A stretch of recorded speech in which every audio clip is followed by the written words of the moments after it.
Hi, everyone. Welcome to RDH Canada.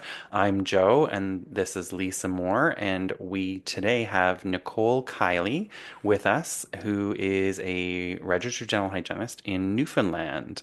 And she owns her own practice in Newfoundland. So today we're going to talk about basically what life is like as a dental hygienist in Newfoundland. So welcome, Nicole. Thank you for having me, Joe and Lisa. Amazing. So Nicole, what I think listeners want to kind of learn about is as Lisa and I are in Ontario, what I think a lot of our listeners are going to want to learn about is what how you got to where you are in dental hygiene. So are there schools in Newfoundland? Is there one school? So just kind of telling us a bit about your path, and then we're going to talk a little bit about your practice and different types of scopes, because oftentimes as dental hygienists, we don't know what other provinces are allowed to do It's true. versus our own. So did you go to school in Newfoundland? So I started my career. I had a fascination with oral health. It actually stems from some childhood, I would say trauma around dentistry. I've been thinking about it a lot lately, but I didn't grow up in a typical, I wouldn't say it was a stable household. And I remember taking my brother to a dental appointment. I was probably 13 and he was 4 years younger. And I overheard him have a bad experience. So I ended up with this. It wasn't enough to keep me away. It was more curiosity. So I started off my career as a dental assistant because I didn't grow up seeing a dental hygienist. I didn't even know that was like a category of a profession. And because in my dental clinic that I went to, the dentist did the hygiene, which also probably wasn't a typical dental experience that I had seen. So I started my career as a dental assistant that I could do here. So I did training in Newfoundland. I grew up in Labrador on the land portion of the mainland portion of our province. So when I moved to Newfoundland, there was all these like opportunities. So I had this fascination with oral health and healthcare. So I went in to do dental assisting, and I had a very short career, it was a couple years.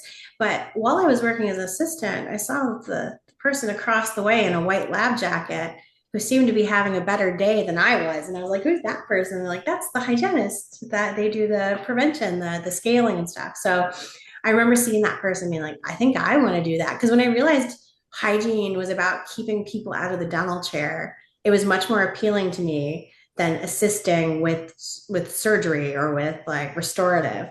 So I started as a dental assistant. We don't have any schools here in Newfoundland, Labrador for hygiene. So I went to Toronto, and I went to a lot of people when a lot of our hygienists here did do training at Dalhousie in a university program. I went to a private school. So I went to Toronto.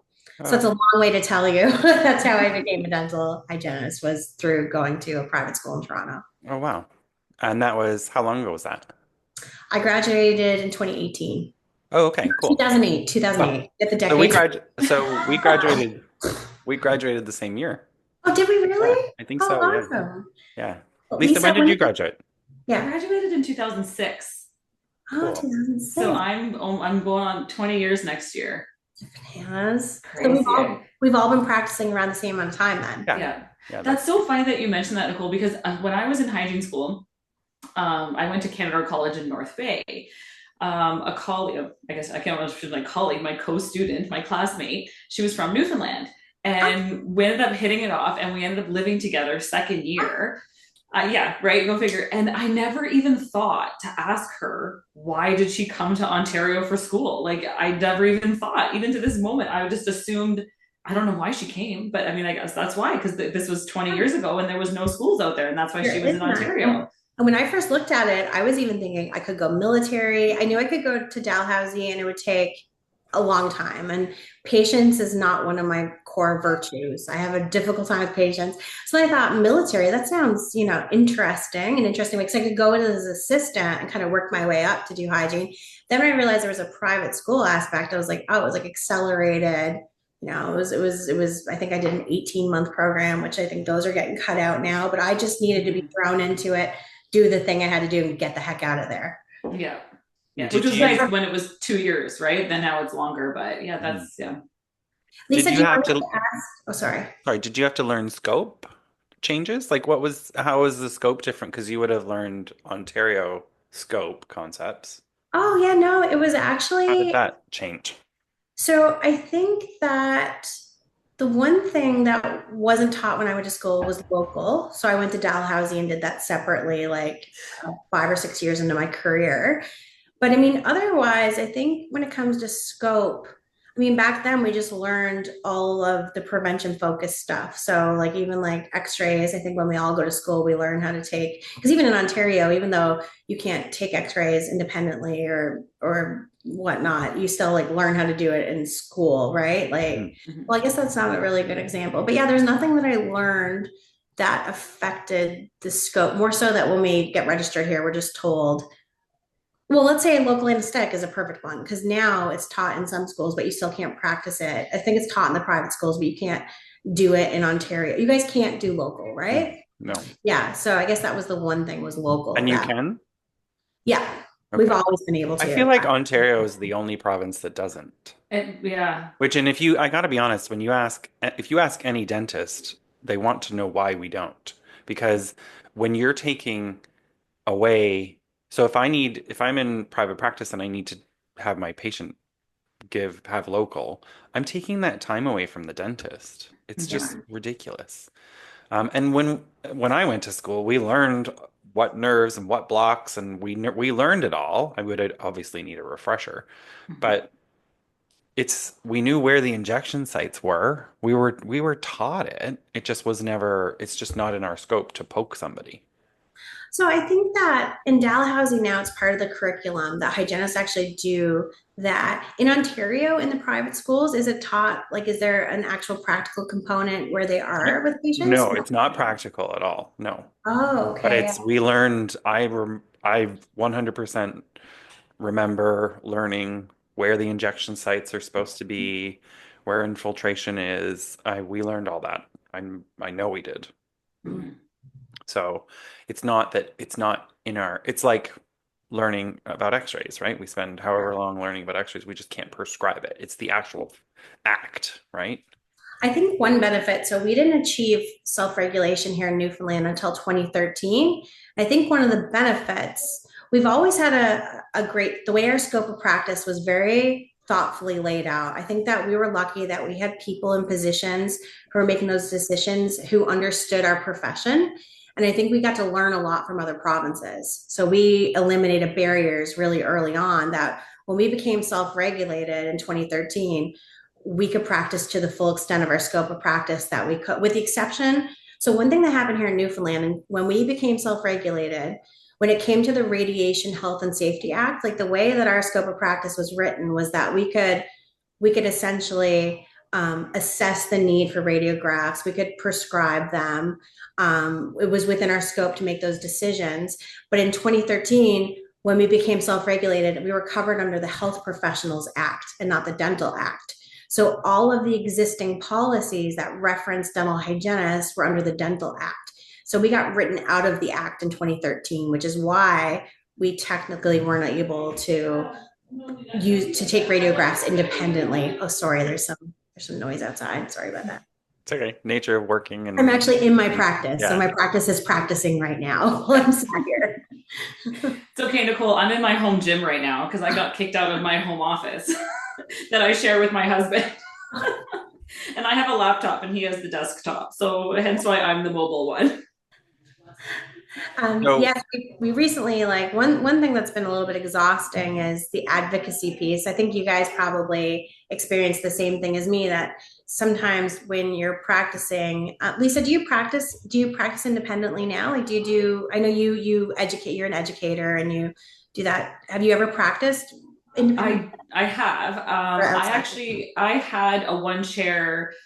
I don't like to call it a clinic because I had a one chair operatory. I was in a wellness center Oh, from awesome. 2014 to 2018. wow. So I was in with a massage therapist, an osteopath, a naturopathic doctor, and then unfortunately The naturopathic doctor was the owner of like the clinic.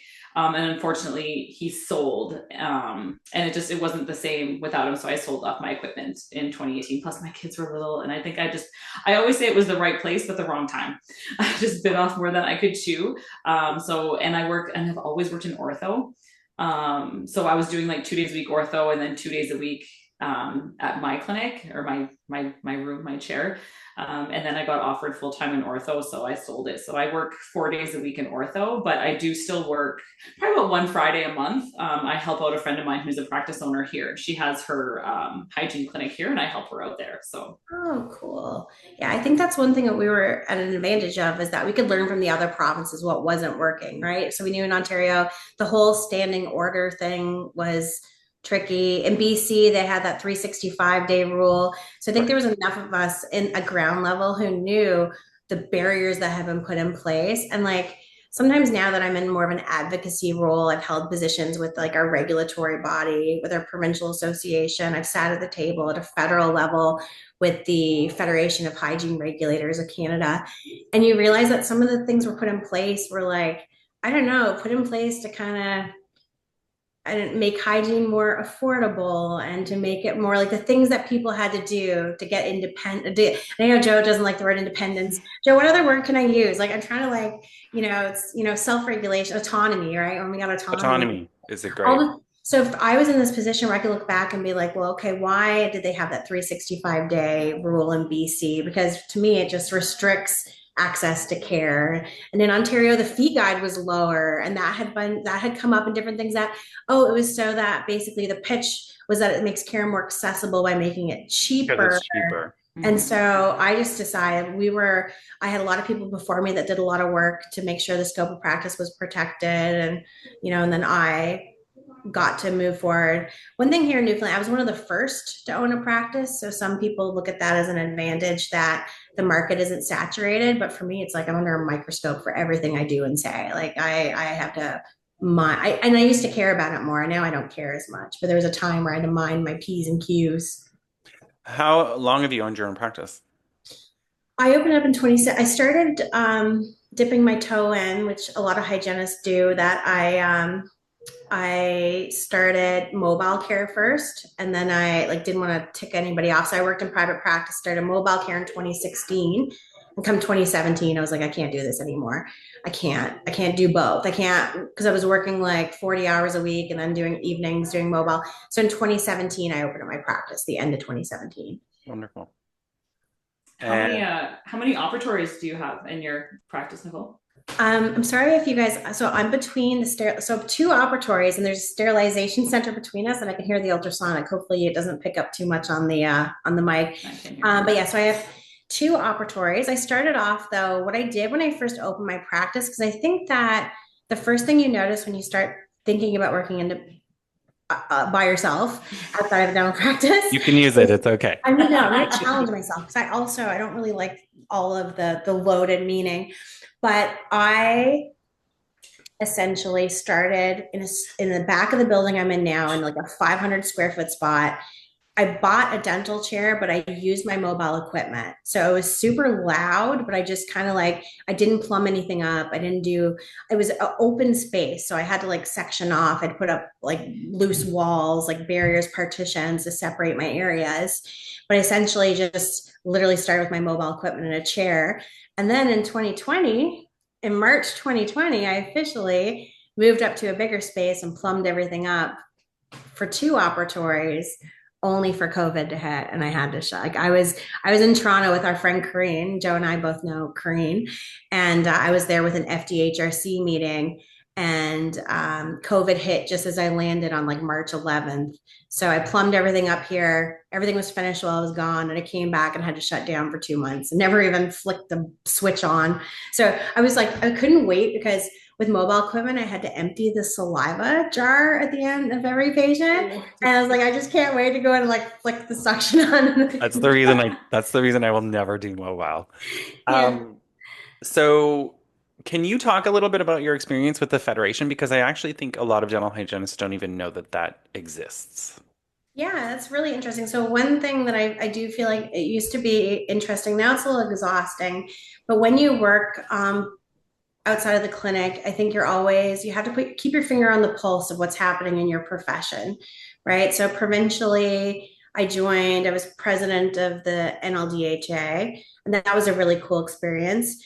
And it helps me kind of figure out what the landscape looks like, how the hygienists are all feeling, what's happening, how happy or unhappy people are at their current offices and stuff. And then when I came on, so I took more of an interest in a regulatory position because we were trying to change the Radiation Health and Safety Act since 2013. So I shift my focus to join the provincial, our college, our regulatory body, because that's when I realized if I want to make change and I want to push the ball forward for hygiene, then I need to be more aware. And by holding a position with our college, it automatically gets us a seat with the federation. Like I was automatically a board member with the Federation of Dental Hygiene Regulators. So normally in provinces, there's the association, the college, and they have like a director or like you guys have Marg. What's Marg's position? She's the CEO, yeah.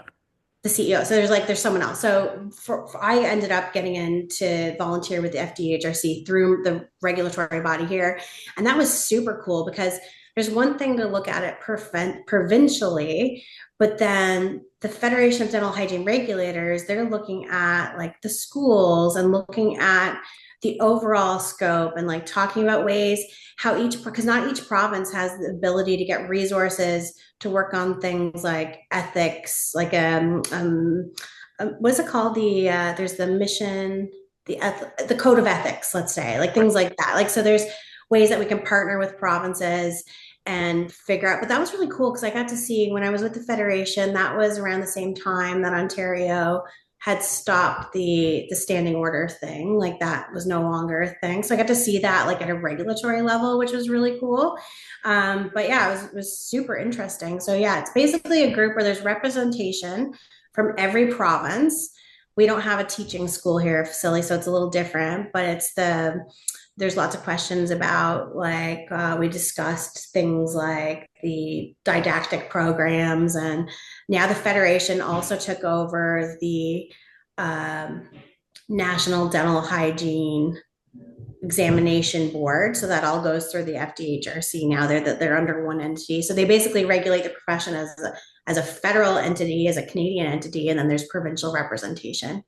So it's the federation is kind of like oversees the regulatory colleges, okay? Um, Or has a stake in them. Yeah, like I Yeah, think that not so much. we were a little exceptional because I don't think it was necessarily the college that had representation, but for us, so the other thing too with self-regulation, we regulated a little differently than some provinces where we regulated under an umbrella. So we are regulated by the Newfoundland Labrador Council of Health Professionals, and they regulate audiology, dental hygiene, I think acupuncture, So, midwifery. so probably not dissimilar to the RH, like our Regulated Health Professional Act in Ontario. There's like Yeah, 29 of them, 29 yeah, groups. Yeah, cool. That's great. yeah. So it's pretty cool. So yeah, the federation was an interesting experience just to see what was happening at a federal level and what was being done there. Were the COVID regulations different in Newfoundland? Oh, we so Like we that you're aware of? Yeah, there like was some how friction. There was some friction because what happened here in Newfoundland and Labrador was that our college had a different set of guidelines than the dentists, and the I think dentists that happened everywhere. employ the hygienist, and like it was it was a good opportunity because one thing that we've always felt important with the association is even if and like a lot of our hygienists in our province who chose not to work outside of a clinic, we still try to tell them self-regulation is about autonomy within your practice, right? Like you are responsible for your actions within that practice. And now that we're self-regulated, and you shouldn't be disciplined by your employer. It was a conflict of interest before, right? So if you did something professionally inappropriate, how is it fair that it's your boss that is also the person that reprimands you or gives you recourse for that, right? So it was hard trying to navigate that until hygiene. So, like, let's say we made N95 masks mandatory, but the language was different for the dentist because it wasn't mandatory. So we had these hygienists who were trying to protect themselves, and it caused friction, and it kind of fed into that. I think a lot of hygienists felt like we were being those prima donnas, right? Like everyone's like, oh, great. Nicole wants to be safe and wants a bloody N95, but we're not using those. So yeah, it caused a lot of discourse in between the professions. Oh, absolutely. That Lisa, would you argue that that happened here as well? It did. I mean, from my experience, I mean, the office that I worked at, my boss was great. He's still, he was very like, you do what you got to do and send me the bill. Like I'm one of those very fortunate ones. And I know there's not very many hygienists out there that can say that.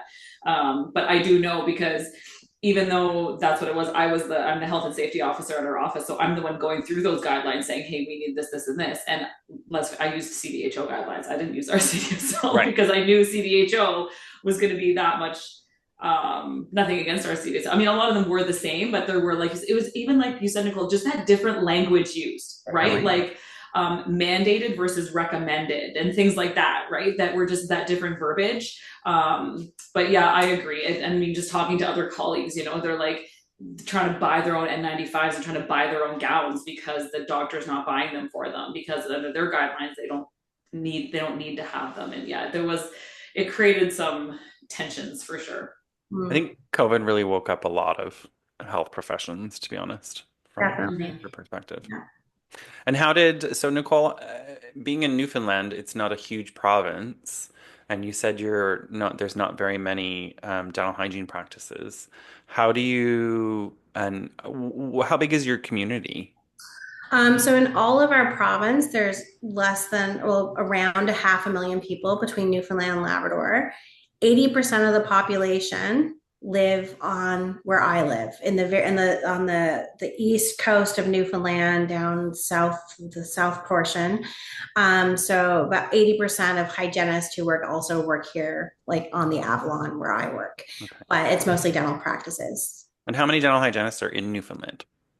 Just Okay. over, I think that the most recent numbers are just over 200, Isn't which that is wild? really different for, Ontario. Yeah, it's interesting because I didn't realize. So in those are the things that I want to get into on this podcast is talking about dental hygiene across provinces. Because Manitoba, I only just recently learned that Manitoba only has 800 dental hygienists, and then Mm, being in Ontario, where there's 15,000 of us, yeah. there's such a disparity between Mhm. provinces, and yet Yeah.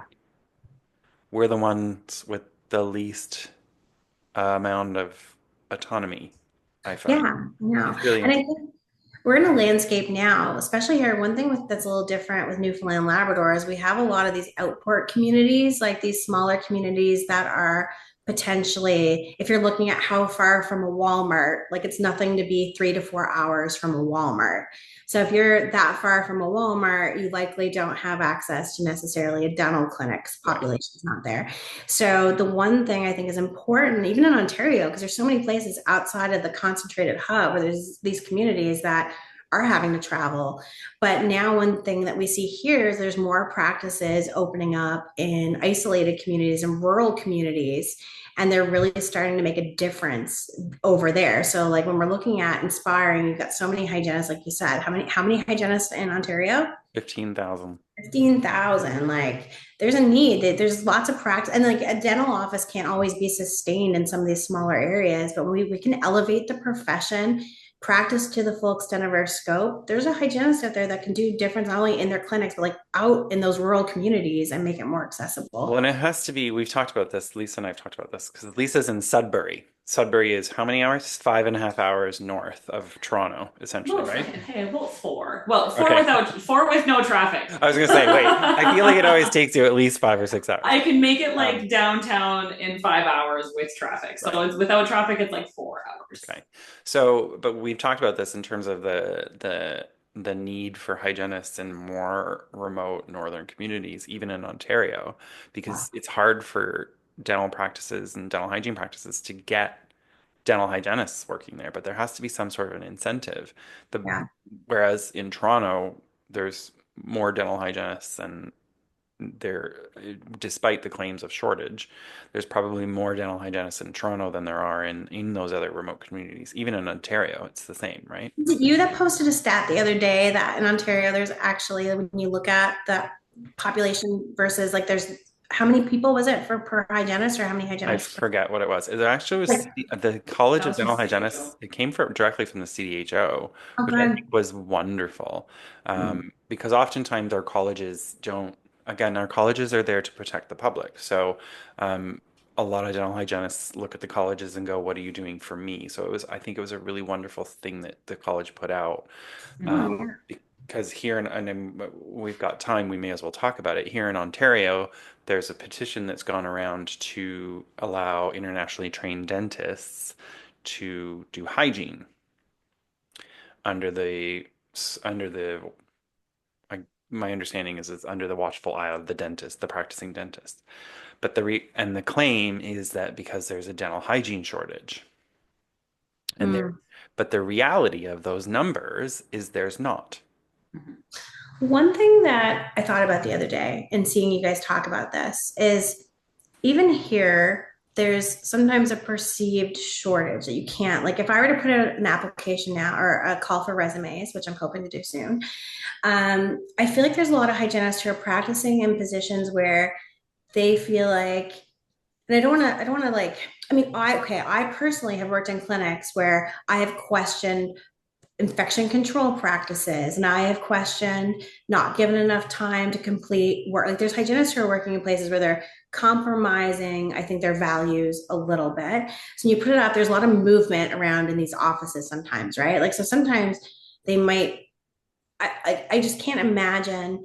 I just worry that sometimes in opening up those positions, let's say if the hygienists are going to places that they actually feel valued and they can practice properly and they can treat the way they want to treat, it's just unfortunate that those positions could be filled by people who are happy to have their value. I don't know. Do you know what I'm trying to say? So Like, yes, and so my I would argument is not an argument.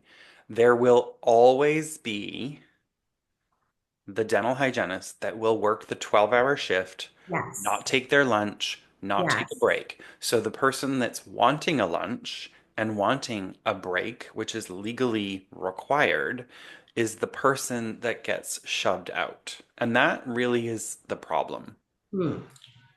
While we're on to be this honest. topic, Sorry. and I'm going to interject here too a little bit because even going back to what you said, like in Newfoundland, you guys, there's fewer of you. I mean, I love what you're saying about access to care, but I mean, going back to what Joe was saying, and where I am in a more like some people would consider where I am a remote community. I mean, I don't think we're pretty remote. I'm 5 minutes from Walmart, by the way. It's but this is a very touchy subject, but I really want to bring it up. Is just wage. Like, and I'm sure all of our listeners are dying to know, like, what are the wages Oh like in yeah. Newfoundland? Because in my perspective, like, there's fewer of you, and you're going to these remote communities, and I'm thinking, but um, you have a higher scope and more expanded scope than we do. So, okay, wages versus I'm also curious about what your fees are to be Yeah, a that's a member good of. question. Those are great questions. So that's what I'm curious. So let's keep on the wage. Let's go into the fees. We'll go on that and then we'll dive into the wage debate. Okay. So for per year, if you don't mind sharing, like what you pay to practice, like between your insurance and like you obviously you're part of the college in Newfoundland, and then I don't know if you're a Oh, CDHA Okay. member, like kind Fees, of like yeah. those fees, not like your oh, practice fees, but Yeah, like just to so work. I'm in. so just oh sorry. Go ahead. No, you can sorry, I was just gonna I'm think I'm also interested to know what a unit of scale costs.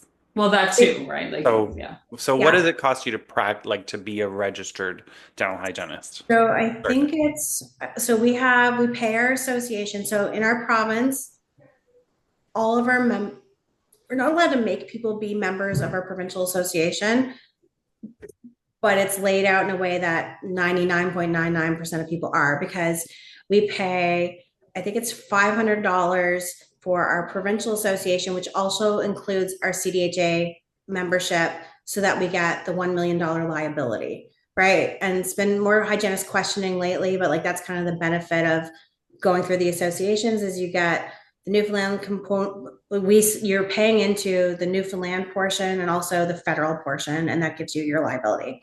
And then we pay another $500. I want to say it's about $1,000 a year between both of paying for our regulatory Registration. portion and our membership portion. That's kind of what we are. I think we're 425 for our registration. Yeah. And then I pay to have a corporate renewal. So it's $100 a year for just to have a practice in Ontario. Mm-hmm. And then I pay, so I don't have, in Ontario, we can be a member of the ODHA or the CDHA. They're not connected that way. Right.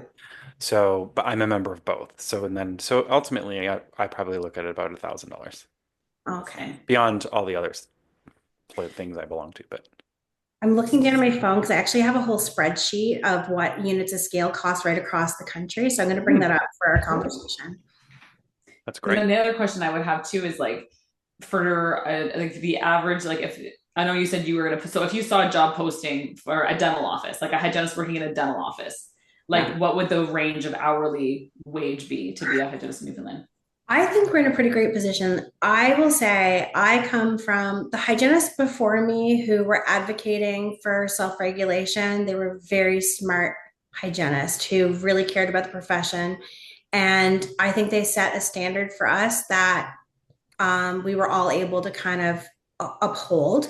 So here in Newfoundland, 40% commission is generally the rate of pay. We encourage hygienists to not take anything. It used to be for $40 an hour, but now I hear more people saying hourly $45 an hour. Like I think there's benefits to being hourly and there's benefits to being commission. But if you're practicing ethically, I think commission is the way to go. You get paid when you're working hard. I feel like the hourly sometimes leads to people getting taken advantage of more with their schedule because then there's this control of time. So if there's a disparity between how much you can bill in an hour versus how much you bill for an hour and a half appointment that actually needed an hour and a half appointment, you know what I mean? So yeah, the average is about 40, I would say $45 an hour. Very few people take hourly. Commission is generally where it's at.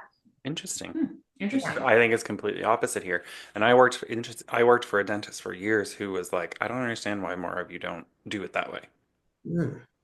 'Cause- Yeah, I think that there's, I mean, this is a whole other topic because I think even when you go into commission, you know, like Joe and I were talking about this, how some people they prefer being an employee, right? Yeah. You get your vacation, you get your, if there's any kind of benefits or perks, but when you go into a commission kind of zone, then you could kind of even enter that like independent contractor zone, right? Where you're not technically an employee and then you Oh, could have a business, like kind of like, I mean, Well, then that's a the whole, rules change. Well, and then the rules change because as an independent contractor, you're supposed to bring your own supplies and, that's you know, just yeah. it, So right? here, like when I pay my employees, so we did a little differently. We always have, to the best of my knowledge, my experience, is you're paid 40% commission, but you're taxed at the rate you're taxed at. They take out EI, they take out. So you're not a contractor, but you're paid on commission, yeah, which is a which little can harder also happen sometimes. Like, here.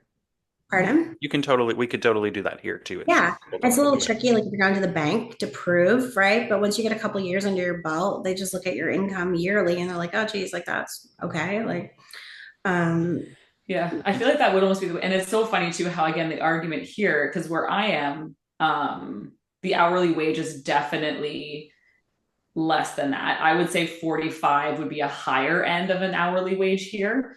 And a lot of hygienists here, they're finally starting to kind of come around to the fact that it's, you know, the, and I don't know, probably because of people like myself that are the voice that are for these hygienists that are taking this wage. It's like, because, you know, and we always compare ourselves to places like Toronto where you see job postings for up to $60, $70 an hour. yeah, And they're like, well, yeah, but that's down south. And I'm like, well, yeah, but what do you think the guys down south are paying for their lease as opposed to what you're paying for your lease up Hmm. here, right? It's way cheaper. Office space, like a lot of guys here own the buildings that they're in because yeah, it's cheaper to buy it than it is to lease it out. And the Ontario fee guide is the Ontario fee guide. Like Yeah. they're billing the same what they are down there as you're billing up here. It's wild what they get away with sometimes. The rural communities in Ontario are the $1 million practices. And they're the ones that want internationally trained dentists to come and scale because they can't get hygienists because they're not, there's no incentive to move to rural communities here, unfortunately. So what I is the can, unit of scale in Newfoundland? so in Newfoundland and Labrador, we bill the same if I'm being honest, I kind of set the fee guide because practicing independently, the insurance companies, I was definitely one of the first hygienists. Well, to bill insurance, like I was billing so much. And I just always said we bill the same as the dental, as the fee guide, that I believe in same work for same pay. If we're not Yeah. basing it on where we're at or how expensive the practice is, if we're going to go with fee, I'm not lowering my fees. Also, there was a time where if I lowered my fees, I would have been under scrutiny by the dentist by creating competition. So like I was just like, no matter which way I went. So I was like, we will always have the same fees. But we didn't have an established fee guide until about 5 years ago because some insurance companies were like questioning it, like send us your fee guide. Like, oh, we just use the same fees that the hygienists are billing in private practice. They're like, nope, you need your own fee guide. So I was like, okay, well, here's our fee guide. So it's the same fees of that current year fee guide with our codes. And I was like, here you go. So it's $72 unit of scaling is our fee guide. Okay. Ours are, I think ours is 60. I think it's 65. Something like that. I believe something like that. It's gone up. It goes up exponentially, but it's interesting because I was having a conversation a year or so ago about fee guide and prices and cost, and because the argument when in Ontario, when dental hygienists became independent in 2000 and whatever, 7 or 8, 9, it was a lower fee guide, and the argument was to open up access to care. So for people who couldn't have, and it was literally 30% less. Yeah, well, But the reality of it is that I pay the same rent as my dentist neighbor. I pay yeah. the same Well, it's all relative. out. You're not Yeah. billing the same, right? And that's Yeah. the argument when I lobbied a lot for equity amongst for pay reimbursement for hygiene clinics and dental clinics with the CDCP because across the board they were reducing the already reduced fee guide by exactly 15% in each province.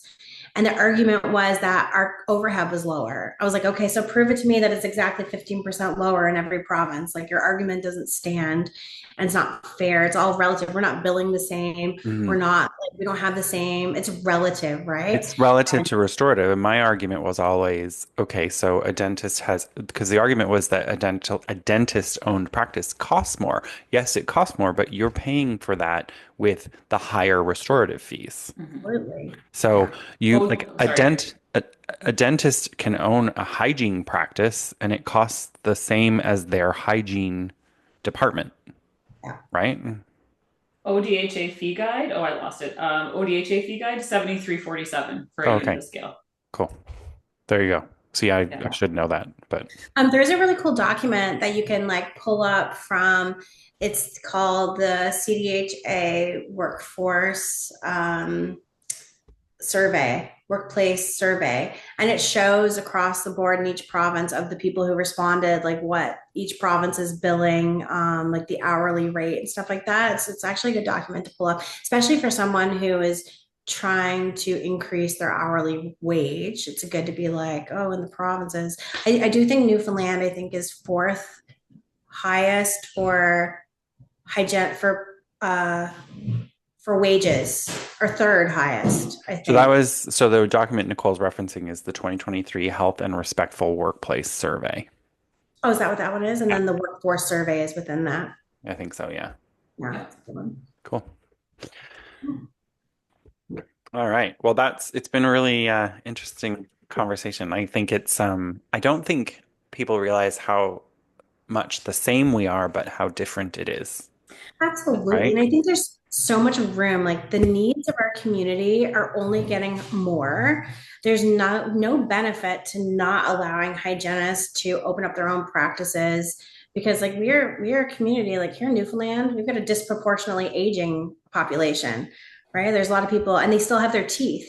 And they're going into places like long-term care with already having these problems. So I think there's lots of room for us to get outside the operatory Well, or practice differently within the operatory. and I'm starting to coin the phrase, there's enough dirty mouths to go around. Oh my God, absolutely. I'm telling you, we're getting t-shirts made, Joe. And we're going to have the RDH Canada podcast logo on the back, and we're going to send them to all our guests. That's a great idea. So thank you so much for being with us here today, Nicole. Is there any do you have like an Instagram or your business? Is there any shout outs you want to make before we sign off as to Yes, where people can find you? Oh yeah, we didn't sure. even cover off Nicole's side Because I was gonna business. say you have yours. Yeah, so please fill us in on that before we wrap up. Yeah, so one thing that I've done, I've grown my practice now. I'm still learning. I don't know about you guys, but I still don't fully know what I'm doing, especially on the business side. I've got the hygiene side mastered, it's the business side. So in growing my practice, I'm excited to learn what works for me, what could work for other hygienists. So one of the things that I have gone into is marketing, helping hygienists marketing, because it's a different, if anyone's ever hired a marketing company who has a hygiene business, first thing they want to do is the $99 dental cleanings and like the sale and the promos. And I think we can all agree that's not the path. But in learning how to promote my practice and be active in my community, I do try to help other hygienists do the same. So if anybody wants to go follow our clinic page, they can get a taste of like what I'm doing at my clinic to grow my practice. I built my millionth dollar a couple years ago, but I joked that it took 7 years to build my millionth dollar. So my goal is now to build my millionth dollar in 1 year. So that's one of my goals, but they can look at what I'm doing in my practice online. And then I have a marketing company called Word of Mouth Marketing, where I'm only currently working with hygienists to help grow their practices and get the word out about what they do and how they do it. That's amazing. So where can they find, do you have an Instagram page, Nicole, or a website? Wordofmouthmarketing.ca is the website. The clinic is Logy Bay.dh studio, and the marketing is word of mouth marketing on Instagram. Word of mouth marketing. There might be some dashes in there. I'll send that along and Yeah, and Yes. we'll include those links in all of the descriptions for Mhm. the I also just want to take a quick second. I've also just wrote a kid's book. So I have a kid's book and a Oh coloring book. yeah. My Oh kid's book yes. is currently on Amazon. It's called There's a Carrot on My Toothbrush. It's in English, French, Spanish, and Italian. I'm working on Hindi and Portuguese right now. But if there's any hygienists that want to help review some translations, or if there's a language they want it in, it's basically some good oral health tips for toddlers because they're so easy to impress at that age. So there's just cute little things. So if you search for "There's a carrot on my toothbrush" in any language, those 4 languages, it'll come up on Amazon. Amazing. That's amazing. Yeah, And yeah, we'll have that all linked. We'll share it on our Instagram as well. So perfect. before we sign off, if you want to follow us on Instagram, we are RDHU Canada on Instagram. We are the same on R- YouTube. Oh, what did I RDH, say? RDHU. Oh, I said RDHU. Oh, I'm too programmed. You can go to RDHU's Instagram too if you want. You'll find Joe and I there as well. But like I said, RDH Canada is our podcast. We are the same on YouTube, just RDH Canada. The website is coming soon on Instagram. I am lisamoore.rdh. Joe, what Instagram do you want to? Joe underscore Siegfried You're RDH. Joe Sig. Okay. And yeah, I think that's it for now. I'm thanking everybody. Thank you, Nicole, so much for being our first Thank guest. you. You guys are This doing was important work. Thank you for taking a leap and starting it because I think it's a great way to connect all the hygienists, no matter how they practice. So thank you for yeah. having me and thank you for doing the hard thing. This was so exciting. And even like you said, how you're learning too, we are still learning. If anybody listened to our previous episodes, I hope you enjoy our bloopers at the very end because we're still learning with the editing process. But it's been so fun and so great. So thanks everybody again for tuning in and we'll see you all next time. Thanks again, Nicole. Thank you. Bye.